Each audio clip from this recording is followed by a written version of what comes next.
जय गुरुदेव. मिथुन राशीच्या व्यक्तींनी श्रावण कृष्ण चतुर्थी म्हणजेच अंगारक चतुर्थी, श्रावण महिन्यातील जी चतुर्थी आहे जी 12 ऑगस्टला आहे, मंगळवारची चतुर्थी असल्यामुळे त्याला आपण अंगारक चतुर्थी म्हणतो.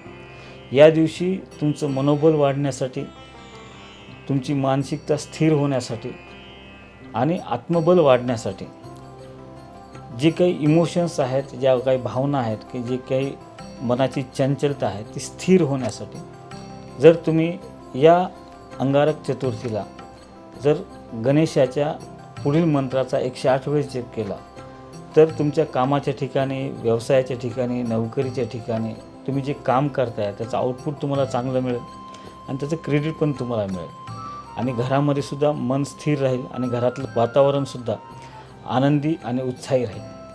तर याकरिता या अंगारकीला मिथुन राशीच्या व्यक्तींनी पुढील मंत्राचा 108 वेळेस जप करायचा आहे. ओम गौरीपुत्राय नमः या मंत्राचा 108 वेळेस जप जर अंगारक चतुर्थीच्या दिवशी श्रावणातील तुम्ही केला तर तुमची मनोबल वाढेल, तुमचं आत्मबल वाढेल, तुमचं कॉन्फिडन्स लेवल वाढेल आणि तुमच्या काम करण्यामध्ये ची गतीसुद्धा वाढेल आणि त्यामुळे तुम्ही केलेल्या कामाचा आउटपुट आणि क्रेडिट तुम्हाला उत्तम प्रकारे मिळू शकतं. जय गुरुदेव.